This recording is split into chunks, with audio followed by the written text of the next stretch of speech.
जनता का ध्यान डाइवर्ट कर वोट लेते हैं और वो लोग, वो नीतियां, वो दल, वो नेता जो कि त्याग तपस्या से जनता का मन जीतते हैं। मुझे कहने में कोई संकोच नहीं, चाहे सोनिया जी हो, चाहे राहुल जी हो, चाहे प्रियंका जी हो, इस माहौल के अंदर मुकाबला करें उन ताकतों का जो फासिस्टी है, कोई यकीनी लोकतंत्र का उन लोगों का मुकड़ा पे लोकतंत्र का वो सत्ता में आ गए हैं। मने विश्वास है कि जोधपुरिया देव जी और धन्ना भगत जी का आशीर्वाद मो है सगला अच्छा हो।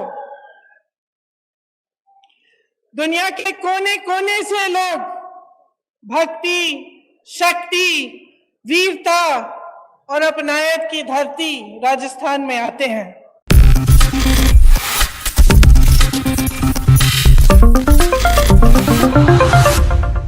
नेक्स्ट 9 न्यूज़ में आपका बहुत बहुत स्वागत है। मैं हूं आपके साथ अबरारुल हक रहमानी।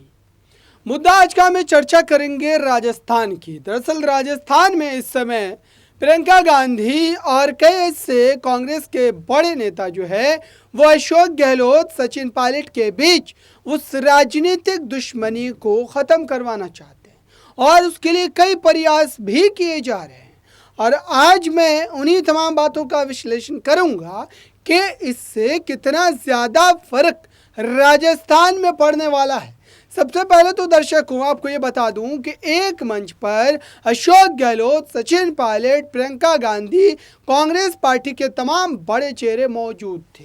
चाहे वो सुखजिंदर सिंह रंधावा की बात करें या फिर और किसी बड़े पदाधिकारी की बात करें, लेकिन उसके बाद जब सचिन पायलट मंच पर बोलने के लिए खड़े होते हैं तो सुनिए वो क्या सारी बातें कहते हैं। लेकिन उनकी बातों में कहीं से भी इस लड़ाई का जिक्र नहीं होता। ये भी अजीब बात है कि जो नेता मंच के पीछे, मंच के बाहर हर मुद्दे पर अशोक गहलोत को घेरता है, वो अचानक मंच पर जाकर अशोक गहलोत के समर्थन में खड़ा नजर आता है। सुनिए सचिन पायलट के इस बयान को। जनता का ध्यान डाइवर्ट कर वोट लेते हैं और वो लोग, वो नीतियां, वो दल, वो नेता जो कि त्याग तपस्या से जनता का मन जीतते हैं। मुझे कहने में कोई संकोच नहीं, चाहे सोनिया जी हो, चाहे राहुल जी हो, चाहे प्रियंका जी हो, इन्होंने अपने समर्पण से, अपने त्याग और तपस्या से राजस्थान समेत देश के जनता में अपनी जगह बनाई, उनके मन में जगह बनाई है। और लोग झूठा प्रचार कर कितना भी लोगों को गुमराह करने की कोशिश करें, लेकिन मैं जानता हूं कि जनता अंत में सही निर्णय करेगी और 2023 के अंदर पुनः राजस्थान समेत बाकी राज्यों में कांग्रेस की सरकार बनेगी, ऐसा मैं मानता हूं। क्योंकि हम जनता के बीच जाते हैं, लोगों से बात करते हैं, खासकर नौजवान तबका, हमारी जो ऊर्जा आज हमारे अंदर है, और नौजवानों की प्रतिभा को समझना पड़ेगा, उनको मंच देना पड़ेगा, उनको आगे जाने का रास्ता दिखाना पड़ेगा। इस काम को करने में सरकार ने संगठन को कमी नहीं छोड़ी। मैं आपसे प्रियंका जी आग्रह करना चाहता हूं, आज आप राजस्थान आई हैं, इस कार्यक्रम में आपने भाग लिया, आपका बहुत बहुत धन्यवाद। लेकिन जिस प्रकार अभी कुछ हफ्ते पहले राहुल जी भी राजस्थान में आए थे, बांसवाड़ा के अंदर, आप भी आने वाले कुछ हफ्तों महीनों में लगातार राजस्थान के अंदर आए। यहाँ की जनता आपको दिल से चाहती है, दिल से प्रेम करती है, और ये मैं नहीं कह रहा हूं, ये हजारों लाखों लोग बैठे इस बात को बोलते हैं। आपके आने से जनता में, कार्यकर्ताओं में एक उत्साह का संचार होता है। और हम सब जानते हैं, आपने जब प्रचार किया था हिमाचल प्रदेश के अंदर ताबड़तोड़, वहां सरकार कांग्रेस की बनी। आपने प्रचार कर्नाटक में किया, वहां सरकार आपने बनाई, और यहां पर भी आप और राहुल जी प्रचार करेंगे तो सरकार कांग्रेस पार्टी की बनेगी, ऐसा मैं मानता हूं। एक बार पुनः मैं आप सब लोगों का धन्यवाद करता हूं और स्वागत करता हूं। प्रियंका जी आप टोंक में यहां पर आई, मैं इस जिले का विधायक हूं, इस नाते आपका विशेष रूप से स्वागत करता हूं, और मंच पर तमाम जो हमारे अतिथि आए हैं। तो आपने सुना दर्शकों, सचिन पायलट के बयान में कहीं भी अशोक गहलोत के खिलाफ वाली बातें नजर नहीं आती है। तो क्या सचिन पायलट जानबूझकर के ये बड़ा खेल कर रहे हैं?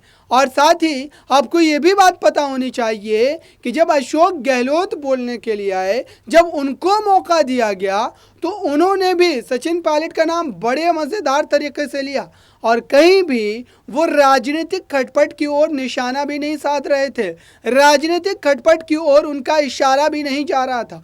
हालांकि वो जब मीडिया कर्मियों से बात करते हैं तो कुल मिलाकर के पूरे ढंग से वो सचिन पायलट पर ही निशाना साधते नजर आते हैं। आइए आपको सुनाते हैं अशोक गहलोत के उस बयान को। इस माहौल के अंदर मुकाबला करें उन ताकतों का जो फासिस्टी है, कोई यकीन नहीं लोकतंत्र के अंदर उन लोगों का, मुकड़ा पहले लोकतंत्र का वो सत्ता में आ गए हैं। 9 साल हो गए उनको, जो वादे किए थे झूठे साबित हुए तमाम वादे। इस रूप में देश आज जिस रूप में शासन देख रहा है, हर व्यक्ति चिंतित है क्योंकि जुडिशरी दबाव में है। इनकम टैक्स, ईडी, सीबीआई का दुरुपयोग हो रहा है। आप देख रहे हैं क्या हो रहा है। जहां क्लासिकल एग्जाम्पल, प्रधानमंत्री जी बोलते हैं भोपाल के अंदर एनसीपी के बारे में, वहां करप्शन बहुत भयंकर है, 80,000 करोड़ का। 2 दिन बाद में वहां पर किस प्रकार से अजीत पवार को गवर्नमेंट शामिल किया गया, वित्त मंत्री बना दिया गया। तो आप सोच सकते हैं कि देश में हो क्या रहा है। राजस्थानवासी बहुत सचेत हैं। हमारी गवर्नेंस को लेकर के लोग जिस प्रकार से एप्रिशिएट कर रहे हैं, हमारी योजना एक के बाद एक आ रही थी, आ रही है, आती रहेगी।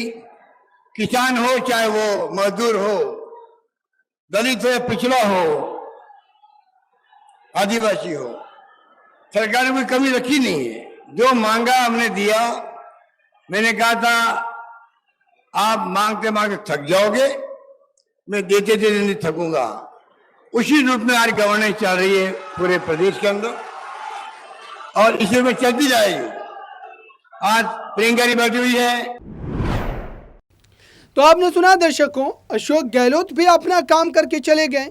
वो भी राजस्थान में सरकार को बनाने को लेकर के, योजनाओं को लेकर के राग जो है वो गाते रहे और कहीं से भी वो सरकार के भीतर चल रही उस जो है नाकामी पर चर्चा नहीं करे, उससे बच गए। हालांकि जब अशोक गहलोत अपने पक्ष को रख रहे थे तो उनके सामने कई आवाज़ें भी आ रही थी और ये कहा जा रहा था कि वो नाराज़ कार्यकर्ताओं की आवाज़ थी, लेकिन उन्होंने उसको पूरी तरीके से नज़रअंदाज कर दिया। अब आते हैं तीसरी शख्सियत की ओर। दरअसल प्रियंका गांधी भी मंच पर मौजूद थी। प्रियंका गांधी से ये उम्मीद की जा रही थी कि वो कम से कम जो है इस पूरे मामले पर अपने पक्ष को रखेंगी ज़रूर, लेकिन उन्होंने भी और सारी तमाम बातें की, लेकिन राजस्थान के राजनीतिक विवाद पर वो कुछ भी बोलती नजर नहीं आई। दूर दूर तक उनके बयानों से आप अंदाज़ा नहीं लगा सकते कि उन्होंने इस बारे में कोई भी बात कही है। आइए सुनते हैं प्रियंका गांधी के उस बयान को।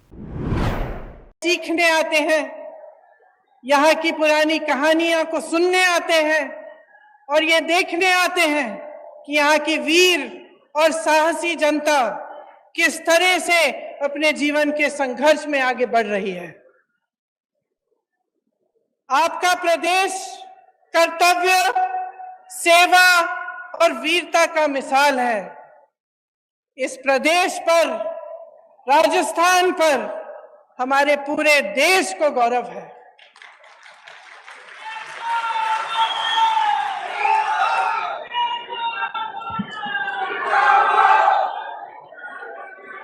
आप बहुत तालियां बजा रहे थे, एक बार मेरे साथ कहिए, जोधपुरिया देव जी की जय, धन्ना भगत जी की जय, अन्नपूर्णा गणेश जी की जय, डिग्गी कल्याण जी की जय।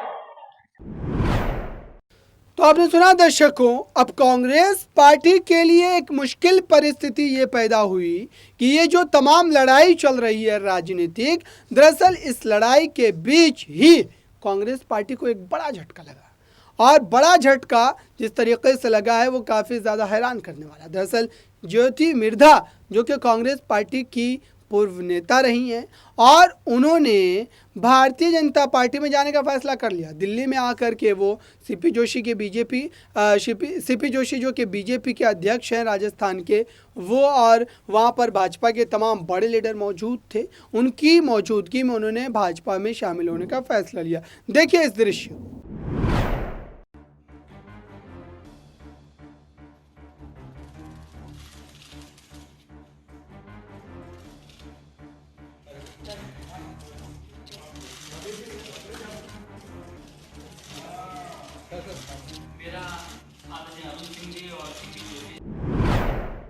तो ज्योति मिर्धा जैसे चेहरों का भाजपा में चले जाना, क्या ये पूरी तरीके से नहीं बतला रहा है कि राजस्थान कांग्रेस की क्या हैसियत है इस समय राजनीति में?